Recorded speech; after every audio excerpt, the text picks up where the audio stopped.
Hello everyone, this is Swati Singh. Welcome to Shreeji classes. Last turn पे हम लोगों ने लोअरिंग इन वेपर प्रेशर पढ़ा था, relative lowering in vapour pressure. Colligative property की फर्स्ट प्रॉपर्टी हम लोगों ने पढ़ी थी। आज हम लोग second property elevation in boiling point पढ़ेंगे। ठीक है। जब कोई सॉल्यूट सॉल्वेंट में मिक्स करेगा, जब कोई भी सॉल्यूट सॉल्वेंट में मिक्स करेगा तो उसका जो बॉइलिंग पॉइंट होगा ऑलवेज ग्रेटर देन किससे होगा? Pure solvent. ठीक है। तो जब भी हम किसी भी सॉल्यूशन को बनाते हैं, उस सॉल्यूशन को बनाने में जब हम जो प्रोसेस कर रहे होते हैं उसके बाद जब हमारा सॉल्यूशन मिल जाता है, ठीक है, हमने क्या किया? सॉल्ट को मिक्स किया वाटर में। वाटर में मिक्स करने के बाद सॉल्ट को हम वाटर में मिक्स होने के बाद हमारा जो सॉल्यूशन बना वो क्या बना? ब्राइन सॉल्यूशन बना। ठीक है। जो ये सॉल्यूशन है, इस सॉल्यूशन का जो वेपर बॉइलिंग पॉइंट होगा वो प्योर वाटर से ज्यादा होगा। ठीक है। तो जब वेपर प्रेशर में चेंजेस देखने को मिल रहे हैं और वेपर प्रेशर टेम्परेचर पर डिपेंड कर रहा है, तो हमारा जो वेपर प्रेशर है और टेम्परेचर है और जो चेंज इन टेम्परेचर है वो हमको देखने को मिल रहा है। ठीक है। तो ये भी प्रॉपर्टी किस पे डिपेंड करेगी? नंबर ऑफ मॉलिक्यूल्स पे डिपेंड करेगी, या नंबर ऑफ मोल्स ऑफ, या number of particles present in solution. जो हमारे सॉल्यूट के पार्टिकल प्रेजेंट है सॉल्यूशन पे, उस पे डिपेंड करेगी। ठीक है। तो टॉपिक पे आते हैं। क्या है? Elevation of boiling point. Elevation मतलब इंक्रीज। हमारे बॉइलिंग पॉइंट का इंक्रीज देखने को मिलेगा, वो भी ऐसा इंक्रीज जो हमें ऐसा लगेगा कि उठा हुआ है, एलिवेट हुआ हुआ। ठीक है। क्योंकि जो ग्राफ मिला था वो इंक्रीज हुआ। जो ग्राफ हमने देखा था टेम्परेचर और वेपर प्रेशर का, उसमें सॉल्वेंट के रिस्पेक्ट में सॉल्यूशन का वेपर प्रेशर, सॉल्यूशन का टेम्परेचर, बॉइलिंग टेम्परेचर वो ज्यादा था, इसलिए इसका नाम एलिवेशन ऑफ बॉइलिंग पॉइंट रख दिया गया। Vapour pressure of a liquid increase with increase in temperature. किसी भी लिक्विड का वेपर प्रेशर, जो वोलेटाइल लिक्विड है, ठीक है, नॉन वोलेटाइल की बात यहाँ नहीं हो रही है, ऐसे लिक्विड अगर उनका टेम्परेचर हम बढ़ाएंगे तो वेपर प्रेशर भी उनका इंक्रीज होगा। ठीक है। Liquid at temperature at which its vapour pressure is, अरे यहाँ पे एक पॉइंट भूल गए, यहाँ पे एक वर्ड लिखना था, एक मिनट। तो लिक्विड बॉइल्स होगा at temperature at which, liquid ऐसे टेम्परेचर पे बॉईल करेगा जब वेपर प्रेशर एटमॉस्फेरिक प्रेशर के बराबर हो जाएगा। Liquid boils at a temperature at which its vapour pressure is equal to atmospheric pressure. ठीक है। लिक्विड हमारा तब बॉईल करेगा जब हमारा लिक्विड का प्रेशर या लिक्विड का वेपर प्रेशर एटमॉस्फेरिक प्रेशर के बराबर नहीं हो जाता, तब ही हमारा लिक्विड बॉईल करेगा। ठीक है। अगर लिक्विड का vapour pressure atmospheric vapour pressure से के बराबर नहीं हुआ है, कम है, तो वो वहां पे उसको बॉइलिंग पॉइंट नहीं कहा जाएगा। जब भी लिक्विड का vapour pressure equal to atmospheric pressure के बराबर हो जाएगा तो वो जो पॉइंट होगा, at that point liquid boils, वो पॉइंट को हम बॉइलिंग पॉइंट कह देंगे। ठीक है। तो यहाँ पे बॉइलिंग पॉइंट या फिर लिक्विड जो बॉइल हो रहा है ऐसे टेम्परेचर पे हो रहा है जब हम उसका वेपर प्रेशर एटमॉस्फेरिक प्रेशर के बराबर हो जा रहा है। ठीक है। तो एग्जाम्पल है हमारा, वाटर बॉईल करता है 100 डिग्री सेल्सियस पे, हमारा वाटर बॉईल करता है 100 डिग्री सेल्सियस पे, या फिर इसको कह सकते हैं 373.15 केल्विन पे बॉईल करता है। ठीक है। क्योंकि इस टेम्परेचर पे वेपर प्रेशर जो है वो 1.013 एटमॉस्फेरिक प्रेशर के बराबर हो जाता है। ठीक है। तो यहाँ पे जो 100 डिग्री सेल्सियस पे हमारा वाटर पहुंचा है, इस टेम्परेचर पर ही जो वेपर प्रेशर है वाटर का वो एटमॉस्फेरिक प्रेशर के बराबर हो जाता है। जब ऐसा हो रहा होता है तभी हमारा लिक्विड बॉईल होने लगता है। ठीक है। या फिर हमारा वाटर बॉईल होने लगता है। तो vapour pressure of solvent decrease in presence of non volatile solute. हमने लास्ट टर्न पे भी बात करी थी, उससे पहले भी बात करी थी। जब भी हम ऐसा सॉल्यूट मिक्स करेंगे, जब भी हम ऐसा कोई सॉल्यूट मिक्स करेंगे अपने सॉल्यूशन में, ये हमारा वाटर है, इसमें हमने कोई ऐसा सॉल्यूट मिक्स कर दिया जो इसके अंदर डिसॉल्व तो हो रहा है, इसके अंदर सॉल्युबल तो है, लेकिन वो वेपर फॉर्म में नहीं कन्वर्ट हो रहा, वॉलेटाइल नेचर का नहीं है। ठीक है, तो ऐसा अगर हम कर रहे हैं अपने सॉल्वेंट के साथ, उसमें नॉन वॉलेटाइल सॉल्यूट ऐड कर रहे हैं, तो इसका यहाँ पे जो वेपर प्रेशर होगा वो डिक्रीज कर जाएगा with respect to pure water. जो वेपर प्रेशर यहाँ पे होगा प्योर वाटर का या प्योर लिक्विड का, उससे सॉल्यूट के ऐड होने के बाद वेपर प्रेशर कम हो जाएगा। बहुत अच्छे से लास्ट टाइम पे समझा है, तो मुझे नहीं लगता अब उतना समझाने की जरूरत है। ठीक है, अब जो वेरिएशन देखने को मिल रहा है वेपर प्रेशर का प्योर सॉल्वेंट और सॉल्यूशन से, ये एक फंक्शन है टेम्परेचर का। ठीक है, हम जो ग्राफ बताना चाहते हैं, जिस ग्राफ की हेल्प से हम ये सारी बातें कर रहे हैं, वो हम बनाते हैं यहाँ पे।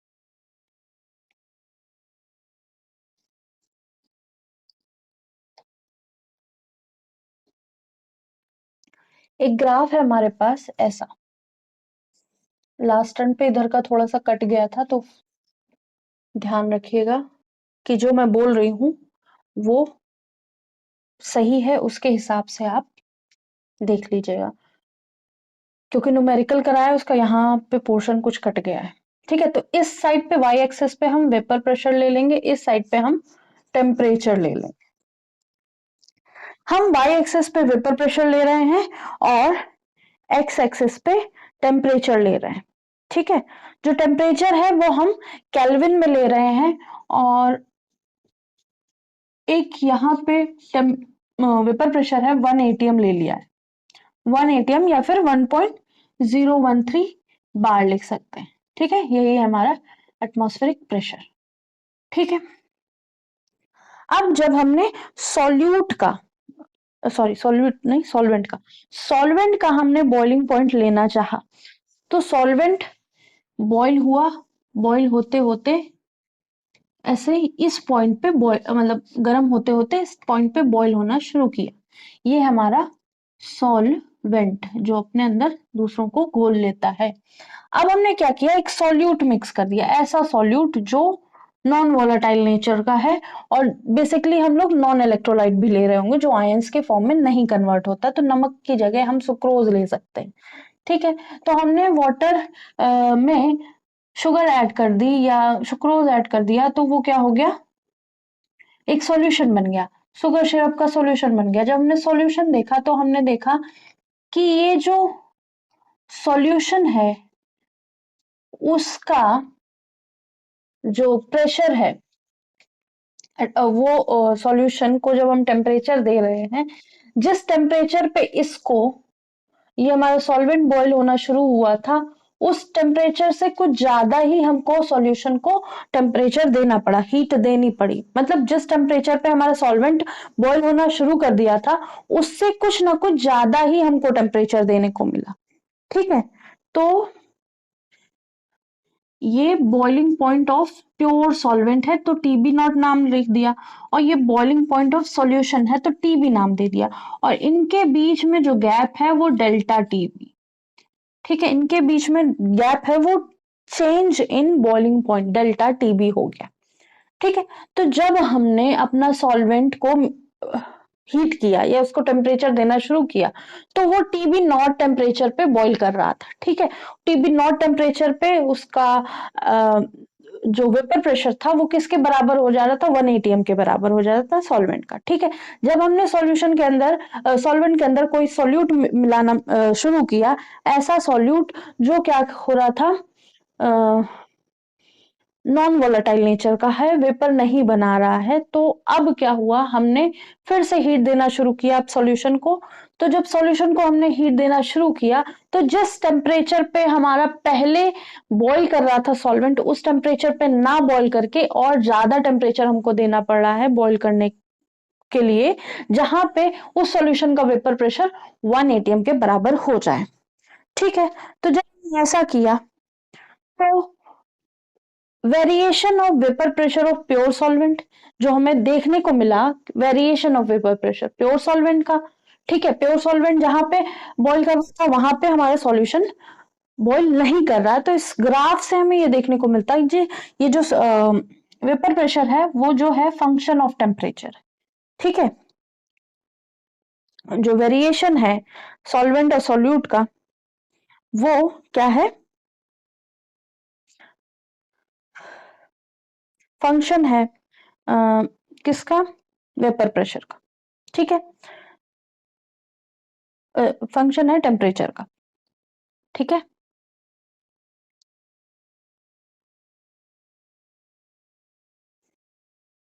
तो यहां से हम ये कह सकते हैं boiling point of solution always greater than boiling point of pure solvent, boiling point of solution always greater than boiling point of pure solvent, ठीक है।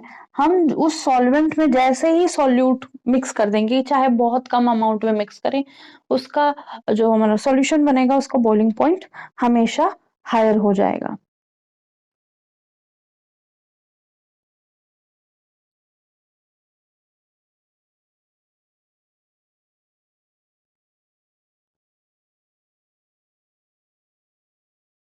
तो जिस तरह से हमने लोअरिंग ऑफ वेपर प्रेशर देखा था, उसी तरह से हमको क्या देखने को मिला कि जो सॉल्यूट है, सॉल्यूट कुछ ना कुछ मिक्स हुआ, उसी तरह से elevation of boiling point also depends on, जो एलिवेशन इन बॉइलिंग पॉइंट है, इसके बाद ये पॉइंट लिखेंगे, elevation of boiling point also depends on number of solute molecules, depends on number of particles या number of molecules of solute, ठीक है। जितना जितना हम सॉल्यूट मिक्स करते जाएंगे उस हिसाब से हमारा टेम्परेचर बढ़ता जाएगा, बॉइलिंग टेम्परेचर बढ़ता जाएगा, ठीक है। इतना समझ में आया।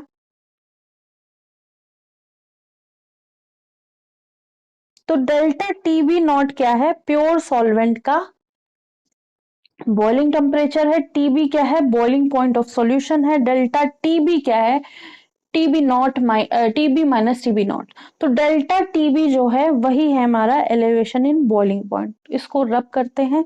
अब जो फॉर्मूला हम यहाँ यूज करेंगे उसकी बात करेंगे। होप सो नोट कर लिया होगा। इसको रब करते हैं। होप कि पूरा ग्राफ दिख रहा होगा। तो हमने क्या लिया था, वेपर प्रेशर वाई एक्सिस पे लिया था, एक्स एक्सिस पे टेम्परेचर लिया था, ठीक है। तो डेल्टा टीबी नॉट क्या था हमारा, boiling point of pure solvent, ठीक है। टीबी क्या था, बॉइलिंग पॉइंट ऑफ सॉल्यूशन, ठीक है। और डेल्टा टीबी नॉट टीबी क्या था, एलिवेशन इन बॉइलिंग पॉइंट, एक तरह से increase in boiling point, elevation of boiling point, ठीक है। तो डेल्टा टीबी नॉट जो है वो डायरेक्टली प्रोपोर्शनल हो गया किसके, मोलालिटी, ठीक है। तो delta TB not is directly proportional to molality, ठीक है, क्योंकि यहाँ पे मोलर कंसंट्रेशन सॉल्यूट की बात कर रही है और सॉल्यूट हमारा नॉन वोलेटाइल नेचर का है, ठीक है। तो सॉल्यूट को मास ले रहे होंगे हम लोग, जब हम लोग सॉल्यूट का मास ले रहे होंगे तो हम मोलालिटी ही ले रहे होंगे, ठीक है। Elevation of boiling point delta TB is directly proportional to molal concentration of solute. तो ये जो भी बात हो रही होगी, मोलैलिटी की बात हो रही होगी, तो मोलैलिटी हमारा क्या है, mass of solute upon mass of solvent in KG, ये था, वो ध्यान रखना। तो अब हम प्रोपोर्शनलिटी कांस्टेंट हटा के क्या लिखेंगे, टीबी इज इक्वल टू के एम, ठीक है। अब यहाँ पे क्या है, के बी लिख लेना है क्योंकि जो कांस्टेंट है वो बॉइलिंग पॉइंट के रिस्पेक्ट में लिया गया है, तो के बी इसका नाम दे दिया गया। ठीक है, K B is the proportionality constant, small m is the molality, number of moles of solute dissolved in 1 kg of solvent. Proportionality constant kb is called boiling point elevation constant। ठीक है, लिख लेते हैं, ये है हमारा मोलैलिटी। ठीक है, और kb क्या है, सॉरी, बॉइलिंग पॉइंट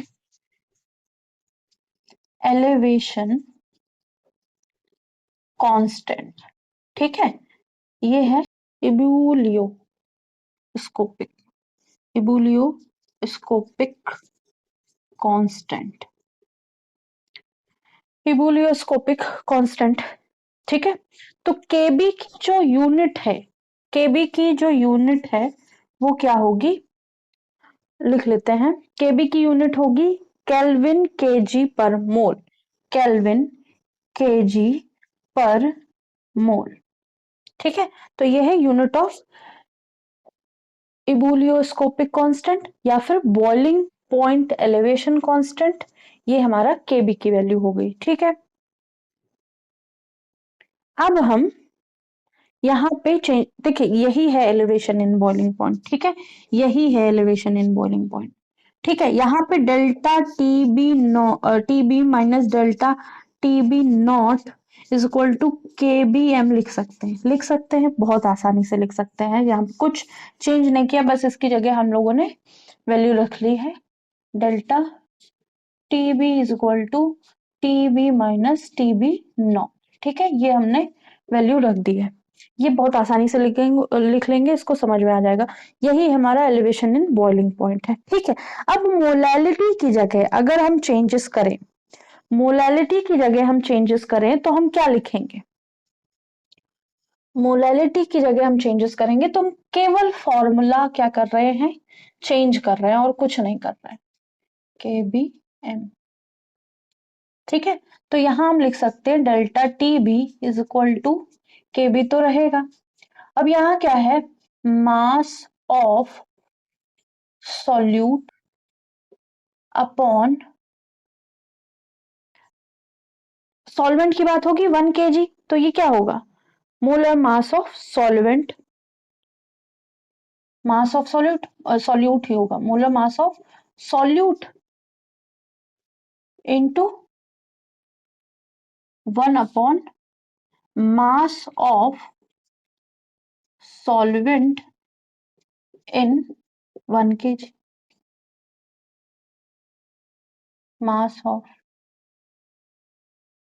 अरे मास ऑफ सॉल्वेंट लिखें, कहाँ लिखेंगे, इन KG.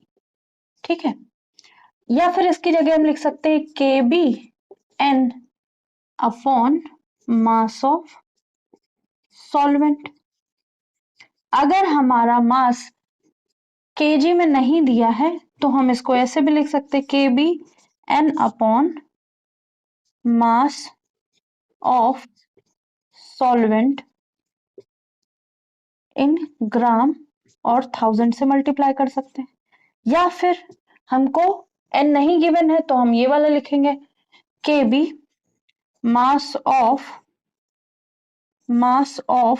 Solute upon molar mass of solute into 1000 upon mass of solvent in gram लिख सकते हैं।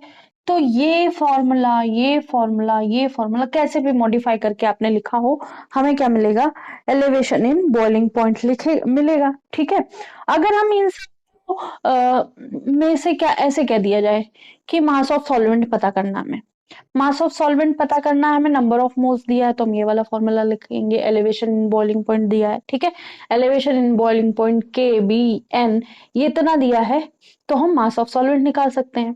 अगर नहीं दिया, हमें मास ऑफ सॉल्यूट निकालना है तो हमें क्या वैल्यू दी होगी, हमें ये दिया होगा, हमें ये दिया होगा, हमें ये दिया होगा, हमें ये दिया होगा।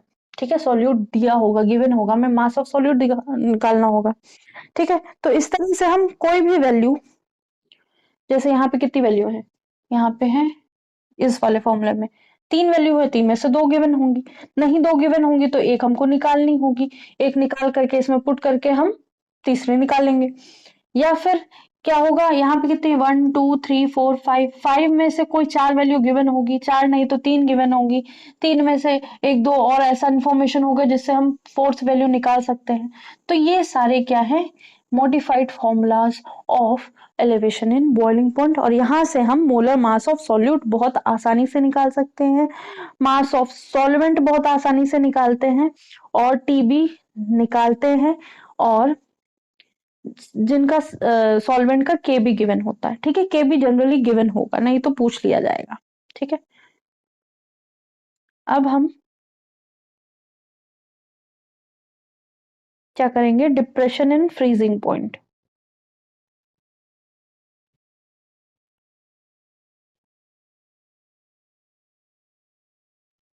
अब हम करेंगे डिप्रेशन इन फ्रीजिंग पॉइंट, जो क्वेश्चन है वो कल करेंगे। ठीक है, नहीं तो फिर एक ही हो पाएगा। होप सो इसको नोट कर लिया होगा। रब करते हैं।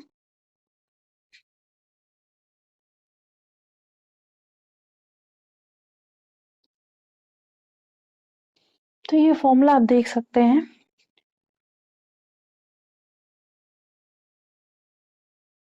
कभी ये दो वैल्यू दी होंगी, ये निकालना होगा, कभी ये दो वैल्यू दी होंगी, ये निकालना होगा, कभी ये तीनों में से कोई दो वैल्यू निकली दी होंगी, एक कोई इन्फॉर्मेशन दी होगी जिससे थर्ड वैल्यू निकल आएंगी, तो 3 वैल्यू निकाल के हमें ये निकालना होगा, कभी n निकालना होगा, कभी मास ऑफ सॉल्वेंट निकालना होगा।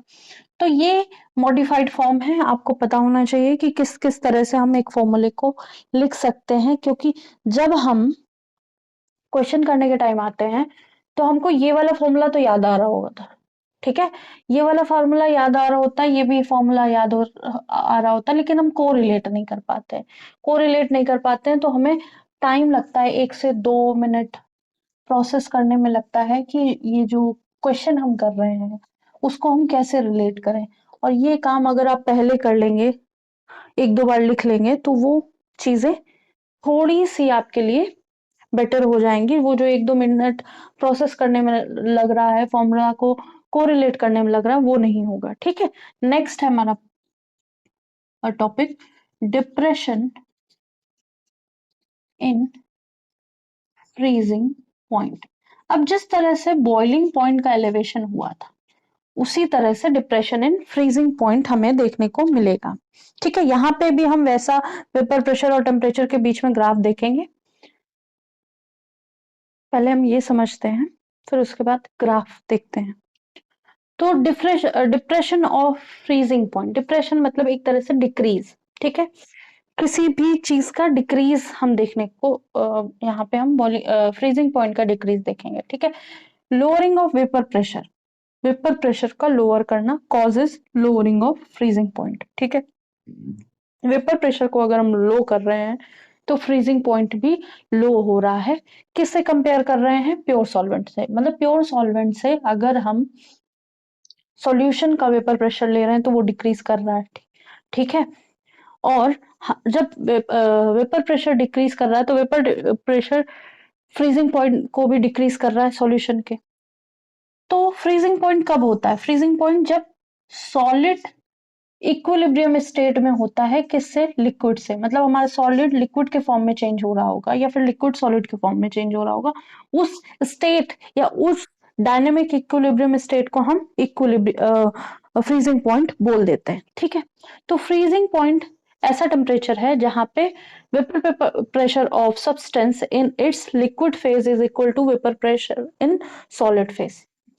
फ्रीजिंग पॉइंट मतलब ऐसा टेम्परेचर जहां पे सॉलिड फेज का वेपर प्रेशर इक्वल हो जाएगा लिक्विड फेज के वेपर प्रेशर से। ठीक है, तो जो सॉलिड फेज में वेपर प्रेशर होगा वो लिक्विड फेज में वेपर प्रेशर के बराबर हो जाएगा किसी सब्सटेंस का, तो वो उस सब्सटेंस का फ्रीजिंग पॉइंट होगा। ठीक है, कोई भी सॉल्यूशन कब फ्रीज करता है, ठीक है, कोई भी सॉल्यूशन कब फ्रीज करता है, A solution will freeze when its vapor pressure is equal to vapor pressure of pure solid solvent. जो हमारा solid solvent है उसका वेपर प्रेशर बराबर हो जाता है किस फ्रीजिंग, कोई भी सॉल्यूशन फ्रीज कर रहा है, जैसे कोई हमारा सॉल्यूशन है वो फ्रीज कर रहा है, ये हमारा मान लो सॉल्यूशन है, ये फ्रीज कर रहा है, इसका जो वेपर प्रेशर होगा वो प्योर सॉलिड सॉल्वेंट का जो वेपर प्रेशर होगा उसके बराबर तब तक नहीं हो जाता, तब तक फ्रीज नहीं करेगा। ठीक है, तो अगर हम ये कह सकते हैं जैसे वाटर है, प्योर सॉलिड है, वाटर का हमने आइस ले लिया, आइस क्या है, सॉलिड है, सॉल्वेंट का सॉलिड है, इसका जो वेपर प्रेशर होगा, इस आइस का जो वेपर प्रेशर होगा वो फ्रीज करेगा, तो वो इसके बराबर आना चाहिए, किसके, जिसका भी हम सॉल्यूशन का बना रहे हैं ना, जिस सॉल्यूशन को हम फ्रीज करना चाहते हैं। ठीक है, तो ये जो हमारा प्योर सॉल्वेंट है और ये हमारा सॉल्यूशन है, इसको हम फ्रीज करना चाहते हैं, ये जब तक फ्रीज नहीं होगा जब तक इसके वेपर प्रेशर के बराबर नहीं आ जाएगा, मतलब इसका वेपर प्रेशर और इसका वेपर प्रेशर बराबर होना चाहिए। ठीक है, तभी हम इसको फ्रीज कर पाएंगे। ठीक है, किसी भी सॉल्यूशन को हम तब फ्रीज कर पाएंगे जब जो सॉल्वेंट है उसका वेपर प्रेशर बराबर होना चाहिए सॉल्यूशन के। ठीक है, तो अब जब इतना समझ गए तो हमने ये पहले भी पढ़ा है कि अकॉर्डिंग टू रॉल्स लॉ के अकॉर्डिंग जब नॉन वॉलेटाइल सॉलिड ऐड किया जाता है वॉलेटाइल लिक्विड में तो वेपर प्रेशर डिक्रीज करता है। जब वेपर प्रेशर डिक्रीज करेगा तो जो vapour pressure become equal to that of solid solvent at lower pressure, मतलब at lower temperature, lower temperature पे वेपर प्रेशर जो सॉल्यूशन का बन चुका है, क्योंकि हमने क्या लिया है, नॉन वोलेटाइल सॉलिड को ऐड कर लिया है वोलेटाइल लिक्विड में, तो वेपर प्रेशर डिक्रीज हो गया, जो अब वेपर प्रेशर आएगा वो इक्वल होगा solid solvent at equal to that of vapour pressure of solid solvent. एक मिनट, कुछ छूटा तो नहीं, added to solvent its vapor pressure decreases and now equal to that of solid solvent at lower temperature। जितना lower temperature करते जाएंगे तो जो ये वेपर प्रेशर अब सॉल्यूशन का होगा वो भी हमारा लोअर करता जाएगा। ठीक है, तो अब हम ग्राफ समझते हैं। तो इसके बाद यहाँ एक लिख सकते हैं 10 जो फ्रीजिंग पॉइंट होगा वो हमारा डिक्रीज कर जाएगा, 10 फ्रीजिंग पॉइंट डिक्रीजेस, अगर ऐसा हो रहा है तो फ्रीजिंग पॉइंट डिक्रीज हो जाएगा, मतलब कहने का कि जो हमारा सॉल्यूशन है उसका वेपर प्रेशर इक्वल हो जाएगा सॉलिड सॉल्वेंट के। ठीक है, ये आइस थी, हमने एक सॉल्यूशन बनाया था, उसको हम सॉलिड फॉर्म में कन्वर्ट करना चाह रहे थे, तो हमने टेम्परेचर को लो करना शुरू किया, जब टेम्परेचर को लो करना शुरू किया तो हमारा फ्रीजिंग पॉइंट भी डिक्रीज हो रहा होगा। ठीक है, तो अब हम ग्राफ बना लेते हैं।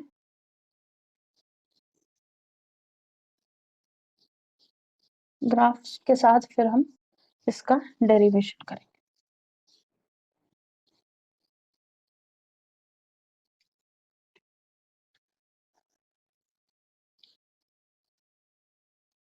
जब भी हम किसी ऐसे सॉल्वेंट को सॉल्यूट को सॉल्वेंट में मिक्स करेंगे जो नॉन वोलेटाइल नेचर का होगा तो हमारा वेपर प्रेशर डिक्रीज करेगा, वेपर प्रेशर डिक्रीज करेगा तो फ्रीजिंग पॉइंट भी डिक्रीज कर जाएगा। ठीक है, तो यहाँ पे हमने वाई एक्सिस पे वेपर प्रेशर लिया, एक्स एक्सिस पे टेम्परेचर लिया।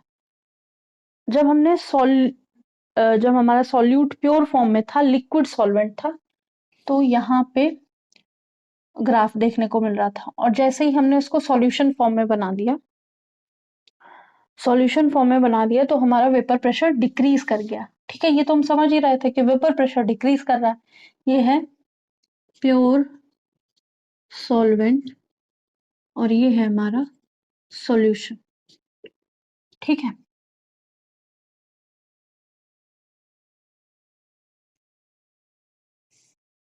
तो जब हमने देखा फ्रोजन सॉल्वेंट देखना शुरू किया तो इस पॉइंट पे क्या था, हमारा प्योर सॉल्वेंट एक तरह से फ्रीज कर रहा था, ठीक है। इस पॉइंट पे हमारा प्योर सॉल्वेंट फ्रीज कर रहा था, तो इसका नाम हमने लिख लिया TF0। प्योर सॉल्वेंट इस पॉइंट पे फ्रीज कर रहा था। फिर जब हमने सॉल्यूशन देखा तो इसका ग्राफ थोड़ा सा आगे बढ़ के आया, तो ये पॉइंट क्या होगा, TF हो जाएगा। TF मतलब फ्रीजिंग पॉइंट ऑफ सॉल्यूशन, ठीक है। तो यहाँ पे हम अगर ग्राफ जोड़ना चाहें तो हमने जोड़ लिया फ्रोजन सॉल्वेंट से सॉल्यूशन की ओर। तो हम एक तरह से क्या कर रहे हैं, नीचे की तरफ आ रहे हैं। नीचे की तरफ आ रहे हैं मतलब डिप्रेशन हो रहा है, ठीक है, डिप्रेशन हो रहा है। अब ये जो चेंज इन फ्रीजिंग पॉइंट है इसका नाम डेल्टा TF रख लेंगे, ठीक है। तो डेल्टा TF0 क्या है, freezing point of pure solvent. Delta TF क्या है, फ्रीजिंग पॉइंट ऑफ सॉल्यूशन या सॉल्यूट डिसॉल्व इन सॉल्यूशन, ठीक है। और डेल्टा TF क्या है, डिप्रेशन इन फ्रीजिंग पॉइंट। तो यहां हम लिख सकते हैं delta TF is equal to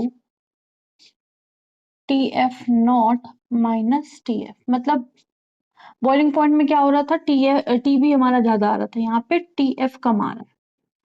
मतलब हमारा जो प्योर सॉल्वेंट है उसका ज्यादा टेम्परेचर कह सकते हैं, फ्रीजिंग पॉइंट ज्यादा होगा विद रिस्पेक्ट टू हम उसको हीट, हम उसको फ्रीज करना चाहेंगे। जैसे हमने क्या किया था, यहाँ पे बर्फ ली थी, बर्फ के साथ सॉल्ट मिक्स कर दिया था। बर्फ क्या है, सॉलिड सॉल्वेंट है, और सॉल्ट क्या है हमारा, नॉन वोलेटाइल सॉलिड सॉल्यूट है, और इसके अंदर हम लोगों ने आइसक्रीम बहुत सारी डाल दी थी, ठीक है। तो ठीक है, ये आइसक्रीम बहुत सारी डाल दी, तो हमने क्या किया कि जो हमारी आइस है उसका टेम्परेचर, फ्रीजिंग टेम्परेचर 0 डिग्री है। जब हमने मिक्स किया सॉल्ट तो हो सकता है -2 या -3 डिग्री सेल्सियस पहुंच जाए, ठीक है। तो ये जो चेंज इन टेम्परेचर आया वो डिक्रीज हो गया, मतलब जो फ्रीजिंग पॉइंट था पूरे सॉल्यूशन का एक तरह से जो प्योर सॉल्वेंट है उसके डिक्रीज हो गया, लेकिन इनका वेपर प्रेशर दोनों का बराबर होगा। तो यहाँ पे भी हम देखेंगे delta TF is directly proportional to molality. यहाँ पे भी हम मोलैलिटी की ही बात करेंगे, क्योंकि जो हमारा सॉल्यूट है वो सॉल्यूट हमारा सॉलिड सॉल्यूट है, ठीक है, और सॉल्वेंट का भी मास ही ले रहे हैं। तो यहाँ पे जो हमारा प्रोपोर्शनैलिटी कांस्टेंट होगा वो क्या होगा, TF is equal to KF, equilibrium constant of depression and freezing point into molality, ठीक है। फ्रीजिंग पॉइंट डिप्रेशन कांस्टेंट या मोलल कांस्टेंट भी, डिप्रेशन कांस्टेंट, कायरोस्कोपिक कांस्टेंट नाम दे सकते हैं, ठीक है। ये क्या है, मोलैलिटी, ये क्या है, इसका नाम है कायरोस्कोपिक कांस्टेंट, क्रायोस्कोपिक कांस्टेंट, कांस्टेंट, या फिर molal depression constant, molal depression constant, या फिर इसका हम नाम रख देंगे फ्रीजिंग पॉइंट डिप्रेशन कांस्टेंट।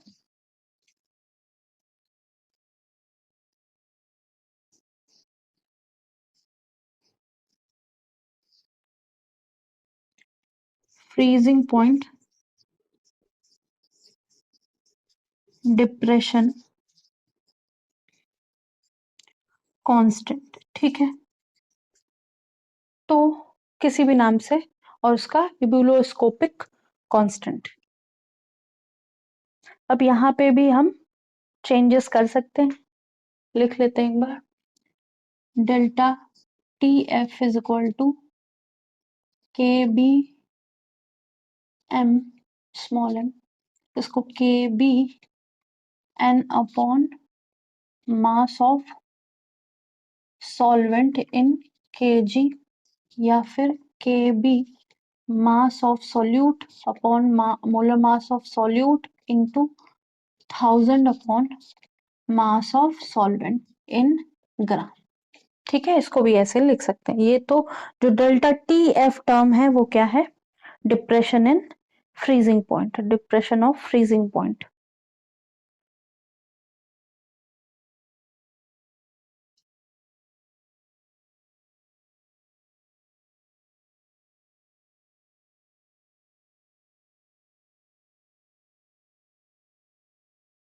तो जो वैल्यूज हैं के एफ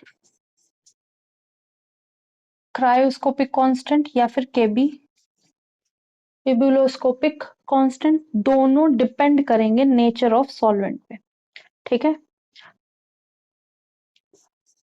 ये वैल्यूज जो depression in freezing point, vapour pressure, elevation in boiling point, ये सारी डिपेंड करेंगी नंबर ऑफ पार्टिकल्स पे, लेकिन जो ये दोनों होंगे depends on nature of solvent. Solvent का नेचर कैसा होगा उस पर डिपेंड करेंगे। ठीक है,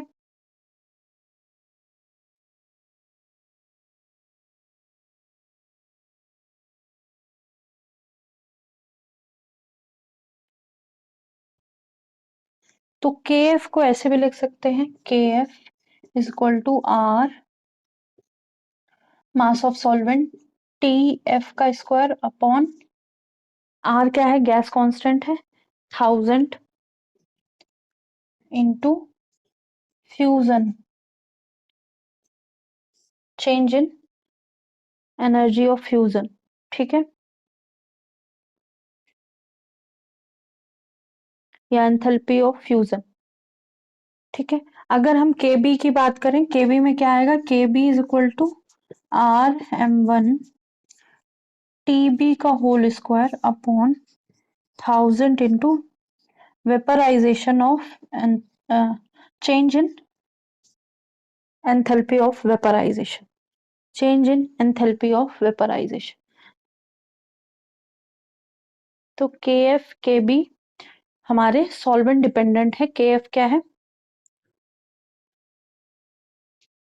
R gas constant into mass of solvent into T F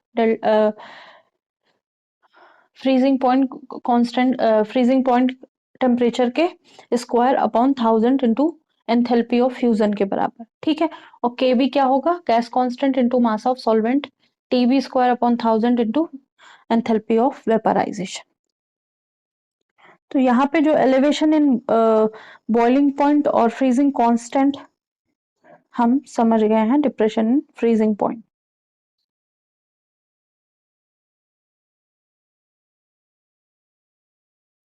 यही जो टर्म है इसको हम यहाँ पे T F minus T F not भी लिख सकते हैं। यही है हमारा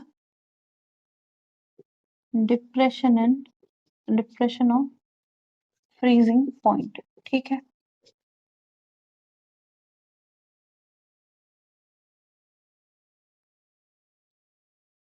नोट कर लिया।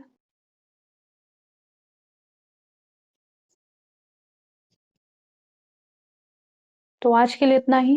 लाइक कीजिएगा, सब्सक्राइब कीजिएगा, शेयर कीजिएगा, बताइएगा क्लासेस कैसी लग रही है। नेक्स्ट क्लास में हम लोग ऑस्मोटिक प्रेशर करेंगे और जो भी एग्जाम्पल के क्वेश्चन है वो करेंगे। उसके बाद हम लोग एक्सरसाइज के क्वेश्चन करेंगे। ठीक है, होप सो आज की क्लास समझ में आई होगी। Thank you.